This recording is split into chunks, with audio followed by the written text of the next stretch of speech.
Halo, Shalom umat Paroki Kedoya, jumpa lagi dalam podcast Paroki Kedoya edisi kali ini bersama saya Eko Wardoyo. Saya senang banget nih, edisi kali ini saya kedatangan tamu, tentunya nggak asing untuk umat Paroki Kedoya. Senang banget bisa ngobrol santai sama beliau, dan tentunya obrolan kita nih pasti menarik ya, karena ada beberapa hal yang saya juga secara pribadi belum tahu, dan mungkin juga umat belum tahu nih tentang kepribadian beliau. Siapa lagi kalau bukan Romo Celsius Maibubu Nemes ya. Halo Romo. Halo Eko. Halo. Gimana kabarnya? Kabar baik. Romo Selalu juga ceria ya? selalu ceria, selalu sehat, Sama selalu ya. segar ya. Kalau dengan Eko tuh selalu bawaannya gembira ya. Amin Romo. Ini kalau misalnya ketemu Romo Sel juga apalagi sama orang muda nih ya. Selalu semangat gitu kalau ketemu orang muda. Ya haruslah, masa ketemu orang muda jadi orang loyo. Kan nggak pas. Jadi menyesuaikan energinya dengan energi orang muda itu yang harus dilakukan. Setuju, itu. Ya, setuju, betul. Nah, kita mau ngobrol nih Romo, ngobrol santai aja pada kali ini. Iyalah, Ini masa serius. Iya, privilege banget nih saya bisa ngobrol sama Romo. Nah, Romo, kita ngobrol soal apa ya? Masa kecil Romo deh.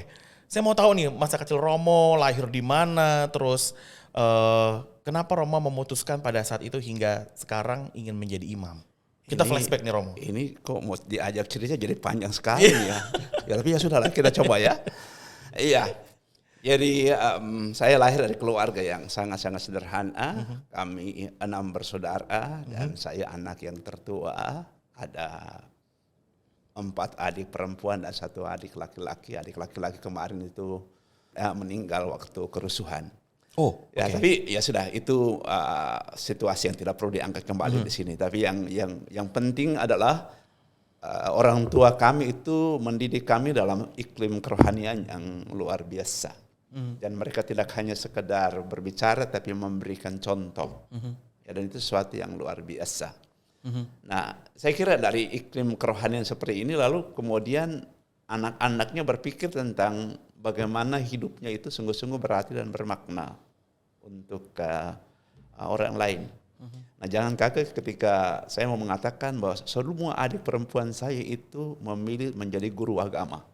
Seluruh adik perempuan? Ya, jadi ada 4 orang itu memilih untuk jadi guru agama. Oh. Guru agama artinya mengajar pendidikan agama di sekolah.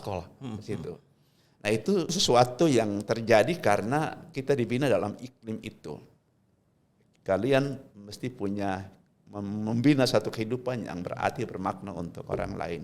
Nah, panggilan saya sebagai imam memang bertumbuh dari situasi seperti itu. Saya masih ingat misalnya kita pagi-pagi sudah harus dibangun untuk berdoa. Orang tua bangunin Romo untuk ayo kita berdoa gitu. Hari Minggu selalu diingatkan pergi berdoa ke gereja. Kami tidak diikutkan, tetapi bagaimana mereka misalnya punya niat tertentu, itu 9 Jumat pertama itu mereka pergi ikut misa dengan jalan kaki bisa 12 km, oh, ya? 9 km untuk menghadiri misa karena di kampung kan tidak selalu ada Romo. Jadi memang itulah yang kemudian terjadi. Romo itu di daerah mana waktu itu? Di Kei. Di Pulau Kei. Di Pulau Kei. Suasana seperti itu. Jadi saya ingat itu mama saya terutama itu dengan grupnya itu selalu mencari misalnya dari kampung saya ke Langgur itu pusat misi waktu itu. Itu bisa perjalanan 12 kilo kalau tidak salah itu. Ditempuh dalam waktu? Dan itu jalan kaki, jadi itu pasti membutuhkan waktu yang beberapa lumayan jam lama itu untuk sampai ke sana. Jadi misalnya kalau umpamanya besok Jumat pertama, hari ini sore hari ini mereka jalan kaki untuk bermalam di sana, ikut misa pagi di sana, baru kemudian jalan kaki pulang lagi kembali ke kampung. Wow. Tapi singkatnya memang suasana seperti itu, suasana kerohanian seperti itu yang kemudian menumbuhkan bilang saja kesadaran iman dari kami semua untuk melihat ke depan hidup kami kira-kira bagaimana supaya berarti dan bermakna. Sejak usia berapa Romo Sel tersadar bahwa aku mau jadi pastor? Nah, sebetulnya itu waktu itu lebih ketertarikan seorang anak ya. Dulu itu sebenarnya di Langgur itu kan punya drum band. Oke. Lalu saya tertarik dengan penabuh drum itu. Nah, karena itu saya bilang, saya mau masuk seminari deh. Orang tua tanya kenapa? Ya, saya mau jadi seperti itu.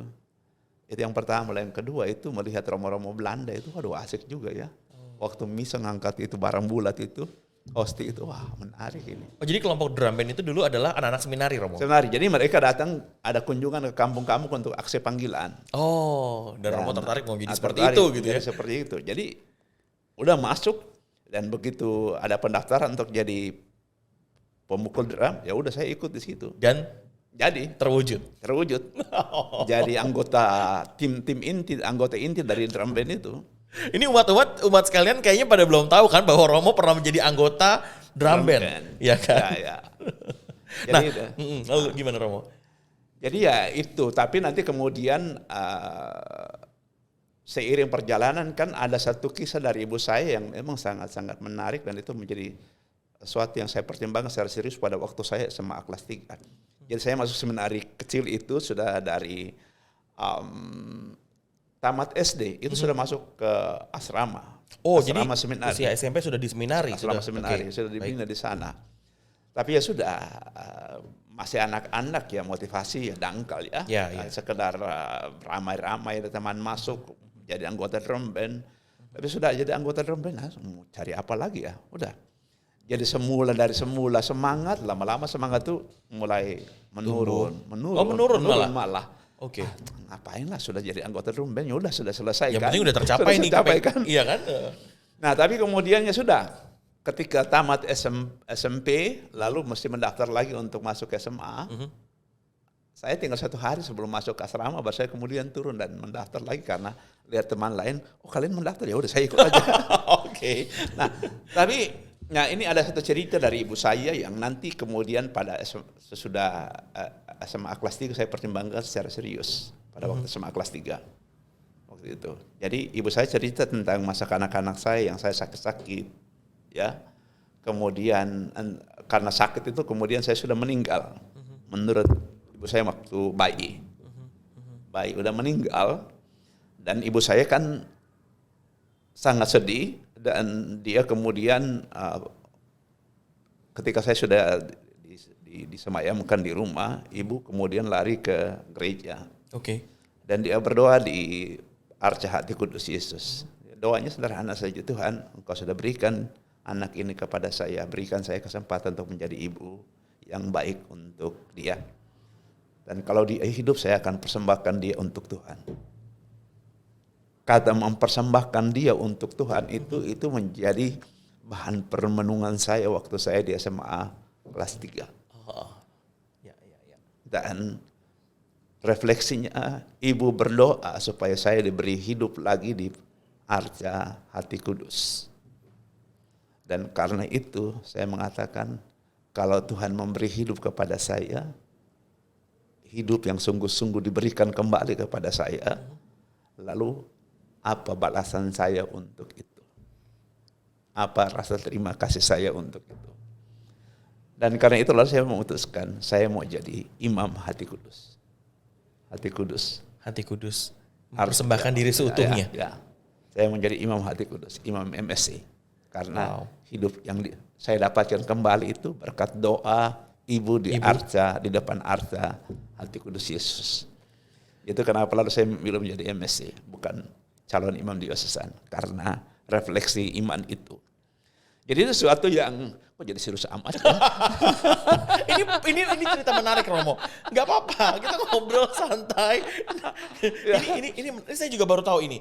Ini saya juga baru tahu. Ya, jadi itu ceritanya seperti begitu. Jadi begitu ibu selesai berdoa di Arca Hati Kudus itu, lalu pulang ada orang sudah berlari-lari dari rumah dan memberitahukan saya sudah bernapas lagi. Wow, oke. Anak ibu selamat. Oke. Bernapas lagi ketika saya ingat Injil tentang perwira yang datang untuk memohon kesembuhan dan Allah datang, anak sudah hidup. Wow. Dan Romo akhirnya belajar hingga memilih menjadi imam dan ditabiskan tahun berapa, Romo? Saya tabiskan 89. 89. 8 Januari 89. 89. Ya, itu ditabiskan. Dan pada saat itu sebelum Romo sampai di Paroki Kedoya 12 tahun yang lalu, Romo bertugas di... Jadi saya selesai tamat seminari Pineleng itu 87, lalu dikasih kesempatan mengajar di seminari Langgur, alma mater saya dulu. Tempat dulu belajar, saya dididik itu. Dididik, betul. 1 tahun, lalu kemudian pada tahun 88 itu kemudian ditabiskan jadi diakon. Nah pada saat ditabiskan dia jadi diakon itu Bapak Uskup Monsinyur Sol waktu itu, dia pingin mendirikan satu lembaga seminari, wadah untuk menampung itu anak-anak tamatan SMA yang mau jadi imam. Oke. Nah, jadi itu disebut sebagai kelas persiapan atas. Jadi mereka kemudian dikumpulkan di situ, dibina di situ untuk mempersiapkan mereka untuk menjadi calon imam di Seminari Tinggi Pineleng. Jadi 88 saya datang ke Ambon, 89 itu kemudian saya ditabiskan jadi imam. Sudah ditabiskan jadi imam, saya kemudian bekerja 2 tahun di situ sampai 91. Dan pada bulan April 91 itu kemudian Monsinyur Mendagri waktu itu masih provinsial, pemimpin MSC Indonesia. Dia mengatakan, datang kepada saya dan mengatakan, Sel, kamu siap untuk pergi belajar hukum gereja. Jadi saya kemudian ke Roma tahun 91, belajar hukum gereja 2,5 tahun di situ, 2 tahun lisensiat, lalu masih ada setengah tahun lagi untuk melihat kursus-kursus lain yang berguna. Sehingga saya baru pulang dari sana tahun 94. 94 pulang dari Roma. Dari lalu belajar. sesudah itu ngajar. Jadi semula sebelumnya Bapak Uskup Sol itu menginginkan ada ahli hukum gereja di keuskupan. Jadi saya ini disiapkan untuk keuskupan Amboina. Tapi begitu selesai ketemu provinsial Pastor Mendagri waktu itu, Pastor Mendagri yang sekarang Uskup Merauke. Kami ketemu di Belanda dan dia kemudian mengatakan, Sel, karena Pineleng membutuhkan tenaga dosen, jadi kamu harus ke Pineleng. Saya bilang, aduh, kalau saya tahu begini saya nggak mau jadi, mau datang belajar deh. Karena apa? Cita-citanya pingin kerja di paroki sambil ya membantu keuskupan di bidang hukum gereja kan. Tapi akhirnya disuruh pergi mengajar. Makanya para Romo bilang, ini adalah dosen saya, Romo Sel adalah dosen saya. Karena memang Romo Sel dulu adalah seorang dosen. Ya saya dulu ngajar 8 tahun di Pineleng dari tahun 94 sampai 2002. Tentang apa Romo yang diajar? Hukum gereja. Hukum gereja itu sendiri. Karena fak yang saya, kuliah yang saya tekuni dulu itu hukum gereja. Jadi itu 8 tahun saya ngajar di sana. Sudah asik-asik di sana, lalu kemudiannya diminta untuk jadi sekretaris provinsi. Jadi kemudiannya sudah saya pindah ke Jakarta. Selalu saja ada, aduh kok saya dicabut lagi dari apa yang saya sudah senangi jadi pengajar di sana, sekarang harus tapi memang lagi ke seperti Jakarta itu ya Romo ya. Memang harus taat dan tapi itu ketaatan. Ketaatan ya Romo ya. Ya kalau mengikuti keinginan sendiri saya ingin kerja di Ambon lah.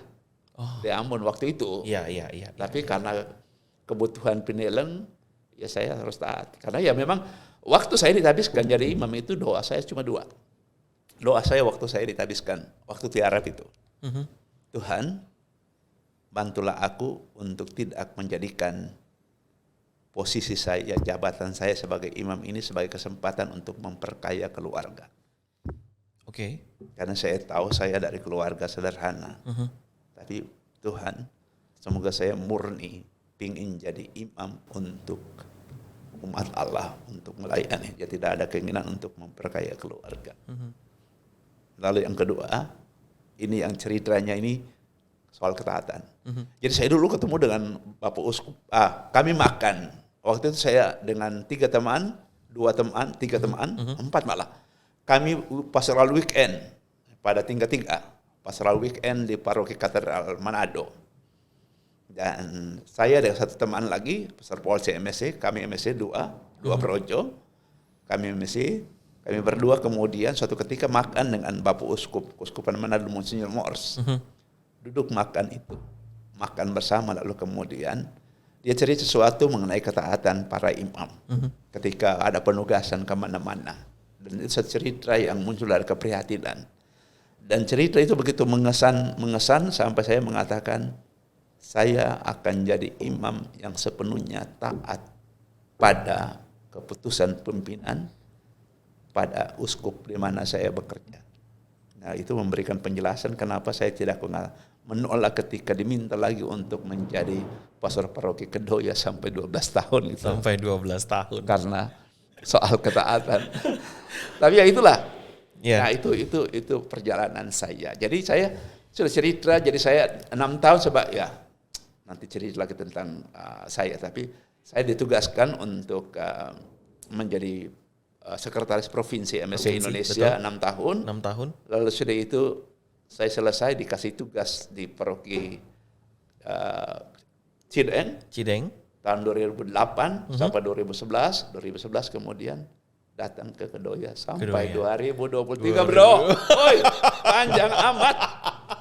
12 tahun 12 Romo. tahun. 12 tahun dan sudah siap untuk tadi taat untuk mengemban tugas yang baru Tugas yang baru. di Keuskupan. Ya, saya kemarin sudah Amboina. ketemu dengan pemimpin MSC Keuskupan Amboina, bukan Keuskupan, pemimpin MSC daerah Maluku dan sudah mendapatkan tugas baru di sana, tapi saya masih mengambil cuti dulu Oke. untuk menimba kekuatan, Menimba semangat kekuatan, yang lebih semangat baik yang untuk baru. bekerja di tempat yang baru. Mantap. Romo, bicara 12 tahun yang lalu, pada saat Romo Celsius mendarat di Paroki Kedoya, apa yang Romo pikirkan pada saat itu? Saya sebetulnya waktu itu sudah, ya itu kembali lagi ya, merasa nyaman di paroki Cideng. Cideng. 4 tahun ya Romo? Saya 3 tahun di 3 paroki tahun di Cideng. Paroki Cideng, iya. Merasa nyaman dengan umat di situ. Dan ya itu tiba-tiba pimpinan MSC datang dan memberitahukan, ya kami sudah memutuskan bahwa nanti kamu pindah ke Kedoya. Saya bilang, aduh Kedoya. Tapi ya sudah, itu keputusan saya harus taat. Ya. Jalan. Ya sudah datang. Di tahun 2011 dan tanpa satu bayangan apapun umat ya, di Kedoya itu bagaimana saya nggak tahu. Saya cuma dengar-dengar bagaimana imam-imam dulu mereka punya kesan yang baik tentang umat di sini, dan saya bilang ya udah saya datang aja. Dan nanti datang sambil lihat ya belajar bisa buat apa ya, nanti sampai di sana baru kemudian bisa dilihat apa yang bisa dilakukan. Pada saat sampai di Paroki Kedoya ada Romo Bob waktu itu ya? Jadi Romo Bob itu dulu kami berdua sudah sama-sama di paroki Cideng. Oh, Romo Bob terlebih dahulu di Paroki Cideng bersama dengan Romo Sel. Lalu kemudian dia pindah ke paroki Pluit. Ya. Dan saya tetap di Cideng. Ketemu lagi di sini. Jadi kami berdua lagi di sini. Jadi saya ingat datang waktu itu, lalu ada perayaan 25 tahunnya. Paroki Kedoya. Paroki Kedoya. Iya. Tahun 2011 itu Iya. 25 tahun. Lalu saya ingat Pak Samsul itu sementara foto-foto kan. Lalu saya dekati dia. Lalu saya tanya, Pak, berat ya fotonya? Iya, berat. Oh ya, berat Pak. Ya Pak. Jadi pikir dia tidak tahu saya ini pastor itu. Baru kemudian dipersilakan ke atas. Ya dia pastor. Ini Romo. Ini Romo. Jadi dia, iya berat Pak. Baru mau perkenalan Romo ya. Waduh Romo ya. Jadi selalu kalau dia ketemu Pak Samsul itu selalu ingat cerita pengalaman itu, kisah itu. Lalu Romo setelah menjadi pastor rekan di Paroki Kedoya, terus diangkat menjadi pastor kepala paroki itu Agustus 2015. Ya. Betul ya Romo ya? Jadi dengan Pastor Bob itu, Pastor Bob dengan saya 2011. Oh ya, jadi 4 tahun bersama dengan Pastor Bob. Ya, berarti betul 2015 ya. Betul ya. 4 tahun. Lalu sudah itu karena Pastor Bob pindah, ya saya meneruskan periodenya dia sampai selesai. Dia kan periode pertama 2011 sampai 2014. 2011, 12, 13. 13 kemudian 2014 dia periode kedua, tapi baru 1 tahun lalu kemudian dia pindah. Berarti masih ada sisa 2 tahun lagi. Saya teruskan itu dengan pengertian bahwa berarti sesudah itu kan saya sudah 6 tahun. ya. Jadi saya berharap bahwa saya pindah. Oh, ternyata malah mendapatkan tugas untuk disuruh menjadi lagi untuk terus di Kedoya. kepala paroki. Apa yang ada di benak Romo Sel pada saat itu? Jadi itu ya sudah ya, karena memang ya itu kembali lagi ke doa saya pada waktu ditabiskan itu. Ya saya taat, dan taat itu bukan hanya sekedar ya karena sudah dikatakan atasan, tapi ya ketaatan untuk mencintai, ketaatan untuk memberikan yang terbaik untuk umat. Jadi ya itu yang saya coba upayakan. Ya, apa yang ada pada diri saya yang bisa saya berikan, ya saya berikan. Itu. Apa sih Romo yang sangat membedakan dari sisi pertumbuhan umat dari pada saat Romo datang di Paroki Kedoya sampai dengan sekarang?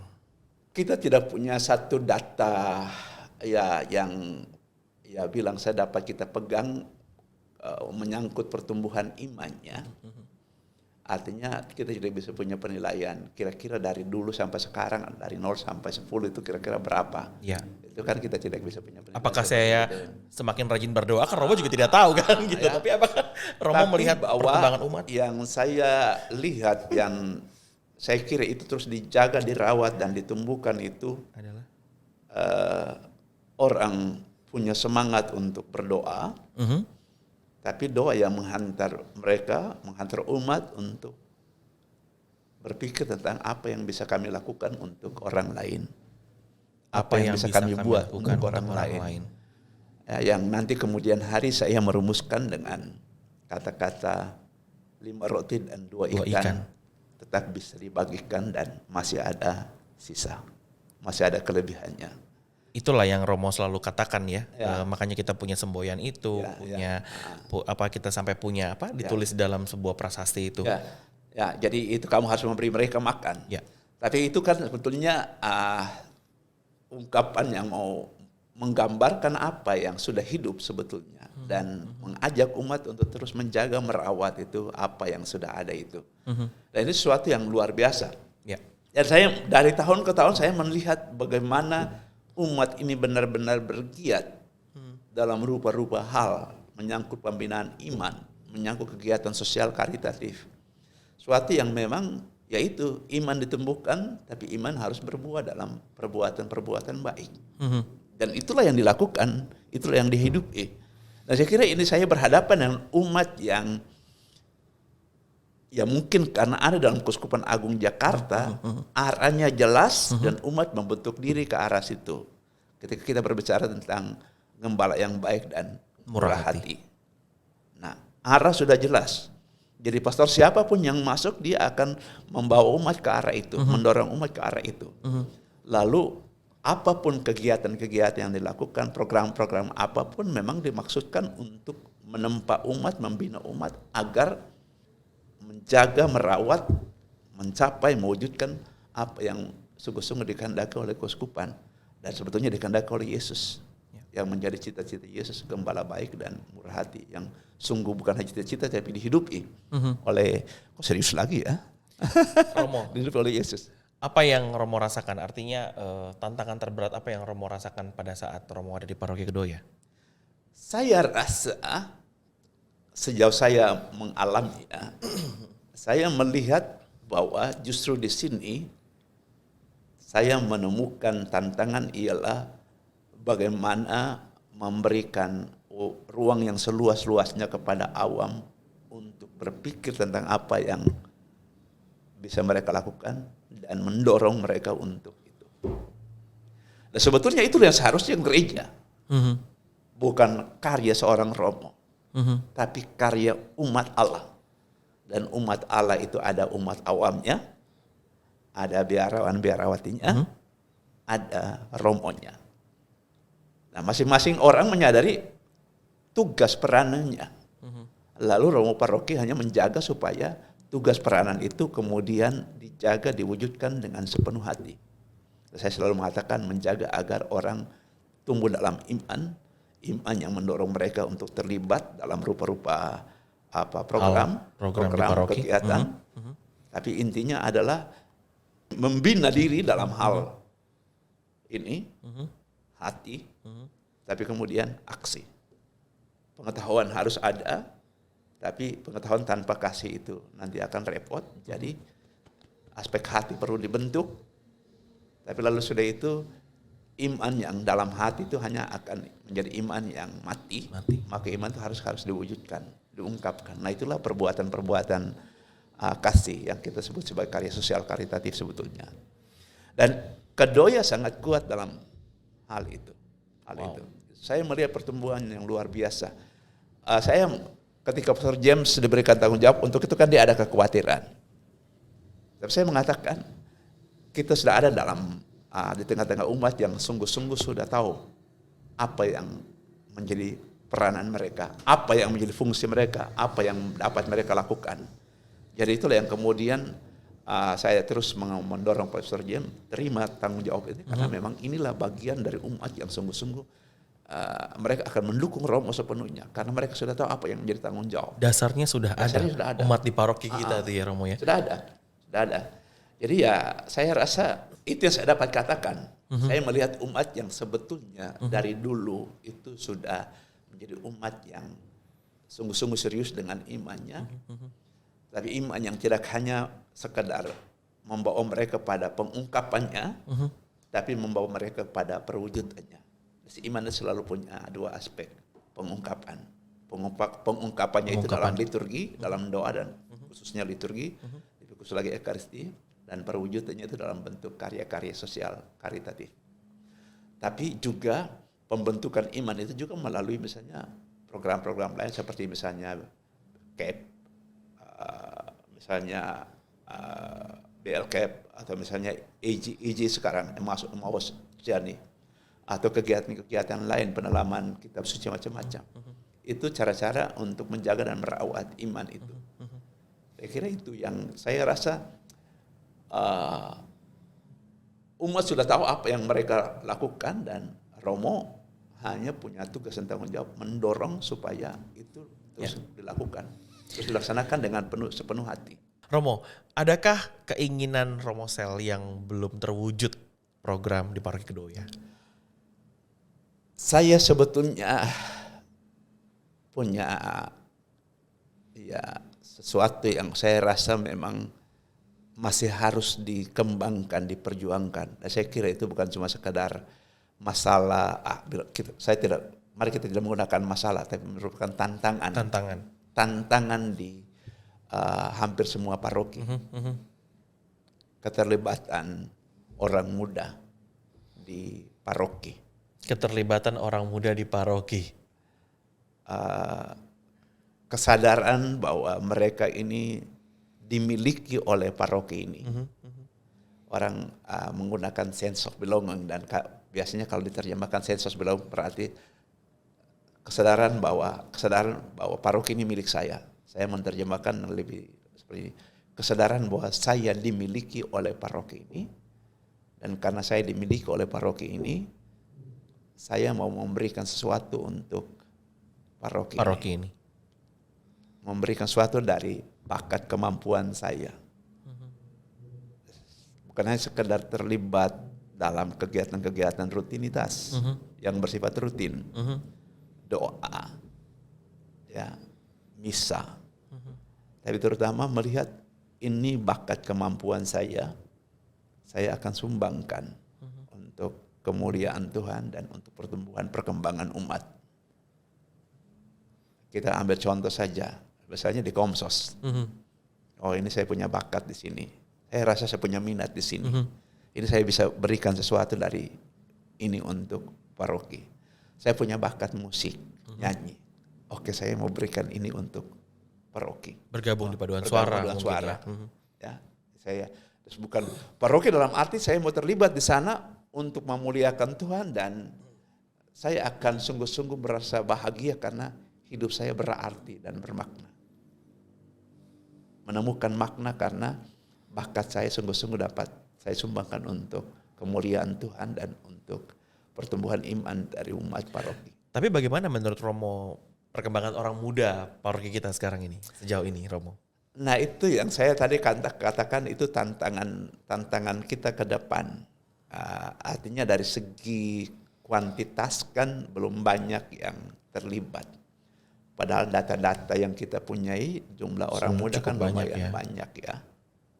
Kuantitas. 4L ya Romo? 4L ya Romo? Lo lagi katanya gitu ya. Tapi yang sekarang terlibat kan ya lo lagi ya. Tapi ya itu realitas yang menantang kita untuk berpikir ke depan. Menemukan format-format yang membuat orang muda merasa bahwa saya dimiliki oleh paroki. Dan saya punya ini, saya menyumbang. Sebenarnya wadah-wadah seperti Komsos, seperti sekarang ini kita berpodcast segala macam, itu kan wadah yang sangat menarik gitu. Dulu saya juga bergabung dengan teman-teman di kepemudaan, dan perkembangan sekarang sudah sangat luar biasa. Kita punya ruang podcast Dan jika anak muda mau belajar itu gereja sungguh bisa memberikan fasilitas dan waktu dan segala macam untuk mereka belajar gitu ya Romo ya. Jadi ya sebenarnya ya itulah ya bagaimana anak muda bisa bergabung menumbuhkan kecintaan terhadap hobi dan minat gitu ya Romo ya. Ya, sebetulnya ada cukup banyak wadah di sini kan. Tapi yang memang kemudian ada yang muncul tapi kemudian tenggelam lagi. Misalnya kemarin kan saya dengar bukan dengar, ada grup Glorificamuste, grup musik, orkes itu. Betul. Yang saya lihat, wah ini bagus. Tapi sudah itu tampil 1-2 kali dan sudah itu tidak ada lagi atau tidur lagi semacam itu. Mereka sempat bertugas beberapa kali memang Romo ya. Dan mungkin setelah pandemi pada saat itu terus belum aktif kembali ya. Jadi memang ke depan memang ya kelompok-kelompok seperti itu yang memang perlu dijaga dirawat sebetulnya. Jadi bukan hanya sekedar nanti kalau ada tugas di mana baru kemudian bersiap-siap dengan berlatih serius. Jadi bagaimana ya kembali lagi ya kita punya tempat dan sarana yang memang siap untuk mendukung mereka. Pasti. Ya. Paroki selalu mendukung ya Romo ya. Situ. Jadi supaya itu mereka tidak hanya nanti kalau ada acara baru kemudian berlatih, tapi ada latihan yang kontinu dan rutin semacam sebagai wadah berkumpul belajar bersama. Ya, situ. Ya, baik. Kita tadi bicara soal tantangan Romo. Sekarang kita bicara soal ini deh. Apa hal yang menggembirakan? Apa yang Romo ingat? Hal-hal menyenangkan di Paroki Kedoya? Banyaklah, tapi saya selalu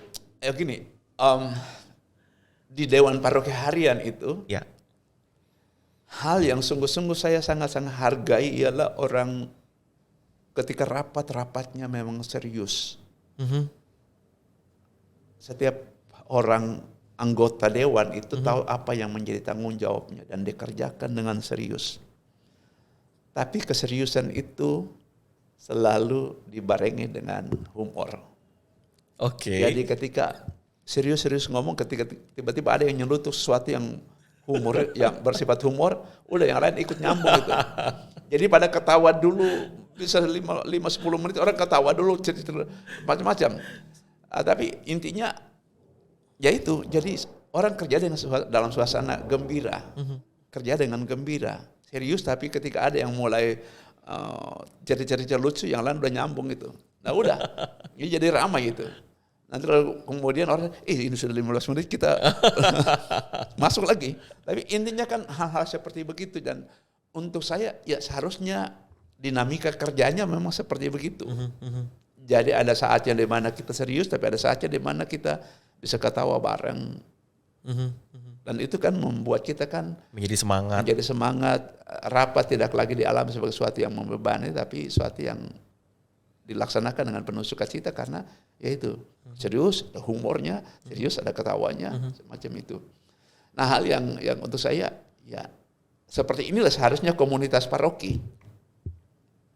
Semangat persaudaraan ada, ya serius bekerja untuk kepentingan paroki, untuk kepentingan umat, komitmen untuk itu, tetapi dilaksanakan dengan riang gembira karena orang di situ mengalami kami bersaudara, dan dalam persaudaraan itu selalu ada kesempatan untuk humor dan macam-macam yang membawa sukacita, membawa kegembiraan. Bekerja dengan sukacita. Betul. Nah Romo, ini saya supaya membuat kita semakin sukacita dan seru. Ini saya sebenarnya udah nyiapin games buat Romo.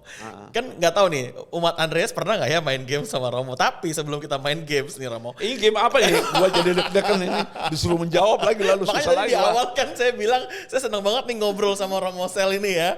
Yang sebentar lagi punya tugas perutusan yang baru. Kita minta waktu sebentar sebelum Romo nanti berangkat, kita mau ngobrol sama Romo. Nah, ini saya mau games. Tapi ada bocoran nggak ya? Ini game spontan Romo. Nah, tapi sebelum kita main games, sedikit lagi pesan untuk umat Paroki Kedoya Romo, dan khususnya orang muda paroki. Saya kira pesannya yang saya sudah katakan waktu itu umat tidak ikut sepenuhnya, tidak semua umat yang ikut pada waktu misa sore ya. Ya, yang waktu. Tapi pesan saya yang saya rasa memang mau saya tegaskan kembali, terus jaga dan rawat iman yang tidak hanya sekedar satu sikap batin, tapi iman yang terwujud dalam tindakan-tindakan nyata, perbuatan-perbuatan baik. Ya. Dan perbuatan baik untuk umat Kedoya itu berarti apa? 5 roti dan 2 ikan. Tetap harus dibagikan dengan keyakinan ketika membagikan kita tidak pernah akan kekurangan. Semangat iman seperti itu yang perlu tetap dijaga, dirawat. Berdoa dengan tekun, tapi doa yang menghantar orang untuk melihat apa yang bisa saya lakukan untuk saudara-saudaraku yang memang sangat membutuhkan. Saya sungguh sangat terkesan juga misalnya dengan seksi sosial PSE, SPS, seksi sosial paroki itu, seksi pengembangan ekonomi, pengembangan sosial ekonomi paroki ini yang sungguh-sungguh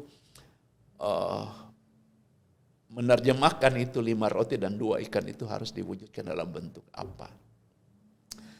Kita juga punya misalnya celengan Yesus Tunawisma. Ya. Sesuatu yang sekarang sangat menjadi sesuatu yang sangat berguna untuk membantu orang-orang umat di tempat yang lain.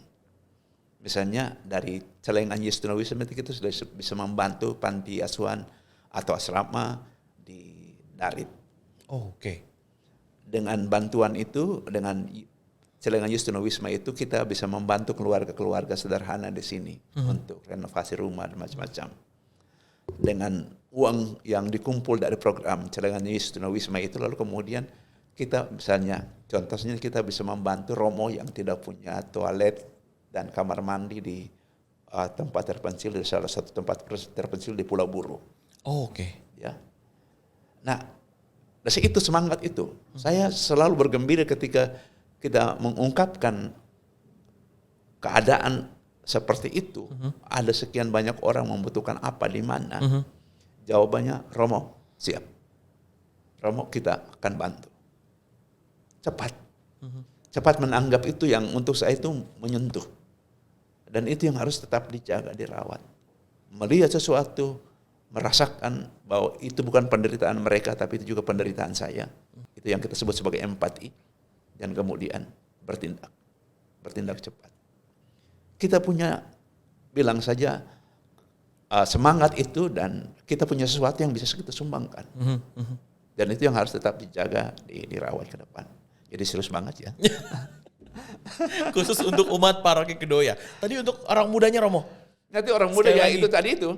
Ya saya kalau dengarkan itu kata-kata saya waktu misa sore. Perpisahan itu, bekerjalah mengejar impianmu. Bekerjalah mengejar impianmu. Mengejar cita-citamu. Tapi ingat, tanpa Tuhan, ketika kamu melepaskan diri dari fundamen hidupmu itu, ini hanya akan kehilangan maknanya. Ya. Artinya apa? Kerjamu itu harus mendorongmu untuk menjaga, merawat fondasi kehidupanmu, yaitu iman. Maka doa itu menjadi penting, ya. Terutama Ekaristi. Tapi kalau you terlibat dalam doa dan Ekaristi, you ingat buahnya apa? Membuat kau tetap bekerja secara serius, tapi jangan lupa, engkau punya orang-orang di sekitarmu yang membutuhkan perhatianmu, entah sesama saudara di paroki atau di luar itu. Bertanyalah kepada diri, apa yang bisa kamu lakukan untuk mereka. Sebagai buah dari imanmu. Ya. Apa yang kau bisa kamu lakukan untuk menjaga persekutuan orang muda di paroki. Yang sebetulnya juga menjadi tanggung jawabmu. Yaitu dalam bentuk kehadiranmu. Engkau tidak perlu banyak melakukan banyak hal. Tapi kehadiranmu itu saja sudah satu sumbangan. Ketika ada kegiatan ini kamu hadir. Dan kamu bisa mengatakan, ya ini saya sudah ada. Kalau saya diberikan tugas, saya siap untuk itu. berikan waktu sebagian untuk kepentingan paroki. Sebagai ucapan syukurmu bahwa kariermu bisa berhasil karena Tuhan. Semoga ini dicatat dengan baik oleh seluruh orang muda di Paroki Kedoya. Ya. Semoga semakin ramai orang muda Ya. di Paroki Kedoya. Ya. Romo. Oke. Nah, seperti tadi saya bilang, saya mau ngajakin Romo main games. Ini gamesnya namanya This or That. Ini atau itu. Romo jangan bingung, jangan pusing. Ini Saya simpel mulai sekali. tegang. Kalau yang ini saya tegang ini. Romo hanya perlu memilih. Oh, oke. Saya akan bacakan 2 hal. Tapi nggak bisa pilih dua-duanya. Nggak bisa pilih duanya. Harus satu. Harus satu. Wah, ini Romo, susah ini. iya itu dia. Romo tinggal pilih. Saya akan sebutkan ini oke. atau itu. Oke. Romo Oke, pilih oke. dengan jawaban cepat. Oke? jawab. Siap? Nggak usah pakai pikir ya. Nggak usah pakai pikir. Waduh, ini susah. Biasanya kan kalau jawaban cepat itu adalah yang. Oke. Oke, kita coba. Oke, baik. Siap Romo ya. Kita mulai. Yang pertama, gunung atau pantai? Pantai. Pantai. Musik. Orang Ambon. Udah ketebak sih sebenarnya. Oke. Musik klasik atau musik pop? Musik pop. Musik pop. Oke. Karena saya mau tetap semangat muda. Oke. Biar rambut udah begini ya. Tapi tetap semangat muda. Semangat. Musik pop. Oke. Sudah tahu kira-kira pilihan saya kemana ya? Iya. Orang muda lah. Orang muda. Oke. Oke nih. Boleh. Kopi atau teh? Kopi. Kopi. Robusta atau Arabica? Robusta. Robusta. Oke. Romo kan tadi. Wah, ini jangan-jangan nanti sebentar orang bawa robusta banyak. Wah, ini susah lagi ini. Ini cuma milih ya. Cuma milih. Bukan mengundang Umar bawa kopi ke pastorannya. Tidak ada yang bisa habis ini tuh. Iya, Robusta, ingat Robusta. Oke. Romo kan dulu dosen ya. Pilihannya murid pintar tapi bandel atau murid biasa aja tapi anak baik? Bandel yang penting pintar. Oh, boleh bandel jadi Romo ya? Bandel yang penting pintar. Oh ya, bandel yang penting pintar. Artinya dari bandel kita bisa membina mereka untuk Oke. untuk pilih yang kedua apa tadi? Biasa aja tapi anak baik. Bandel bisa jadi anak baik. Oke. Makanya saya pilih. Yang penting pintar. Saya pilih. Saya pilih ini. Oke. Karena pintar, bandelnya bisa dibentuk. Yang penting kalau dia punya smart, Semangat. kita bisa bawa dia kepada yang baik. Oke. Jadi saya Setuju. pilih. Kenapa saya pilih itu? Oke. Karena kalau dunia sekarang kalau pilih biasa-biasa tapi baik, iya, baik betul. aja belum cukup. Kenapa saya pilih begitu? Baiknya belum cukup. Jadi harus pintar dan bisa dibentuk. Ya bisa dibentuk. Jadi baik. Kalau bandel itu kita tahu cara bagaimana membentuk dia menjadi baik. Oke. Jadi intinya, ya kalau biasa-biasa, kalau jadi pastor biasa-biasa susah dong. Oh iya benar juga. Nah kalau pastornya kemudian pengetahuannya Iya harus biasa-biasa belajar, aja, harus- dia harus belajar. Ayo saya pilih yang Oke siap. Itulah. Mengapa Romo, saya pilih? daging sapi atau daging ayam? Dua-duanya semua tidak sih. Dua-duanya suka? Nggak Suka? Nggak. Sukanya apa Romo? Ikan? Ya. Kok jangan tanya lagi. Pasti dong ya. Tapi kalau harus memilih salah satu dari Iya. dua itu saya lebih pilih ayam lah. Lebih pilih ayam. Tapi jangan bawa ayam ke. Ayam bakar enak nih kayaknya Romo. Nah, apa sih bawa aja nanti saya undang Eko untuk datang makan di pasaran lah. Ada Dan ini nonton juga Komsos. tim Komsos. Romo, pelihara anjing atau pelihara kucing? Anjing. Anjing. Sudah pernah kan punya Sudah pernah. pengalaman. Iya di Pasuruan ya. Citengko. Tanpa garam atau tanpa gula? Tanpa gula. Tanpa gula. Oke. Membaca atau mendengarkan musik? Kalau mendengarkan musik sambil membaca dua-duanya bisa. Salah satu Romo. Membaca atau mendengarkan musik? Oke. Lebih suka? Apa membaca? Membaca. Oke, mantap. Membaca tapi karena saya membaca sambil mendengarkan Oh, musik, gitu saya ya? pilih membaca aja karena Oh, iya, kenyataannya oh, begitu. iya, boleh. Oke. Coklat atau keju? Dua-duanya enggak. Dua-duanya. Enggak. Oh, dua-duanya enggak suka Romo. Oh, oke. Jadi saya boleh pilih dan dua-duanya. Enggak boleh karena kalau enggak suka dua-duanya. Kalau mesti buat pilihannya, saya coklat tapi dikit aja lah. Coklat boleh ya, tapi dikit Dikit aja ya. aja. Oke, boleh. Romo, bubur diaduk atau tidak diaduk? Ini maksudnya apa ya? Kalau makan bubur, nah ini dia. Ini mungkin orang muda bisa jelaskan. Romo kalau orang makan bubur itu kan suka ada yang diaduk. Jadi ada dua sekte di Indonesia ini mungkin ya. Kalau orang makan bubur itu ada yang suka dicampur, diaduk, lalu dia makan. Atau bubur yang ditata gitu oleh si penjualnya. Tapi dia tidak mau diaduk, langsung dia makan pelan-pelan tanpa diaduk, dicampur. Romo lebih suka yang mana? Tapi ini pertanyaan arahnya kemana nih? Karena saya lalu mikir. ini lebih ke preferensi orang dalam menikmati makanan. Saya diaduk. Romo diaduk ya. Oke, betul. Diaduk. Romo lebih memilih singing Karena or pertanyaan begini membuat saya selalu berpikir. Iya. Tadi kan clue-nya tidak usah berpikir, Romo. Oke, singing or dancing? Singing. Singing. Tapi dua-duanya oke. Dua-duanya oke. Nah, tinggal di kepulauan atau tinggal di metropolitan? Pilihan saya tidak punya pilihan. Tidak punya pilihan. Ya, tapi kalau disuruh tinggal di manapun, kalau memang itu keputusannya saya ikut. Tetap ketaatan. Oke, Ya, pertanyaan tapi terakhir. kalau disuruh milih ya, kalau terpaksa harus memilih dari dua ya saya pilih tinggal di kepulauan lah. Tinggal di kepulauan Romo. Pertanyaan terakhir. Ya. Jakarta atau Amboina? Ya. Wah, ini masalahnya ini nanti kemudian Romo nggak suka lagi Jakarta ya.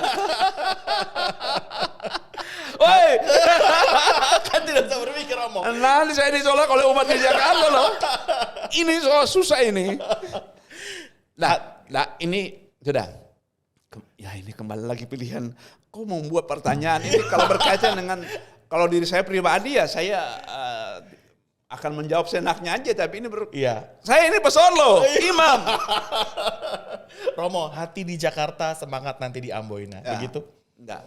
Hati dan semangat tetap di dua tempat itu. Tetap di dua tempat. Dimanapun Dimanapun. Romo berada sesuai dengan. Jadi kalau Jakarta atau Amboina pilihan saya tidak punya pilihan. Tidak punya pilihan. Tapi kalau apa terpaksa harus memilih ya karena saya sudah ditugaskan di Amboina ya saya akan berikan hati saya untuk Amboina.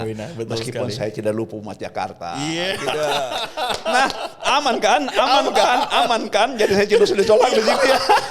Itu jawaban terbaik dari Romo Celsius. Oke Romo, sekali lagi terima kasih sudah ngobrol-ngobrol sama saya dan juga untuk bersama dengan umat Paroki Kedoya. Semoga Romo selalu sehat, Iya. setia dalam pelayanan dan selalu semangat dalam Ya, karya ke tapi depan. nanti diedit ya. Dan Ada diedit. kata-kata yang tidak berkenan dikeluarkannya. Romo boleh dong besok-besok kalau Romo sudah di Ambon atau di mana kita boleh video liputan ke Kay, boleh kali ya? Oh, selamat datang. Selamat datang. Senang Jadi sekali. podcast ini akan berlanjut sebenarnya jadi my adventure. Oh, boleh itu. Boleh ya, nanti Boleh hostnya saya itu. lagi ya. Sponsor by Komsos. Nah, itu bagian dari melihat perjuangan Romo-Romo di sana. Iya, Itu tempat kan Romo-Romo bagus. berkarya. Nanti kerjasama dengan tim Kompas MSI. Wow, mantap. Boleh ya, aku ya berangkat ya Ji. Romo Sel, sekali lagi terima kasih. Ya, terima kasih. Sukses selalu, Ya. sehat selalu dan doakan kami selalu umat Ya. Paroki Kedoya. Ya, kita saling mendoakan ya. Saling mendoakan. Saling mendoakan. Amin. Ya. Baik. Oke. Terima kasih sekali lagi umat Paroki Kedoya. Inilah akhir dari podcast kali ini.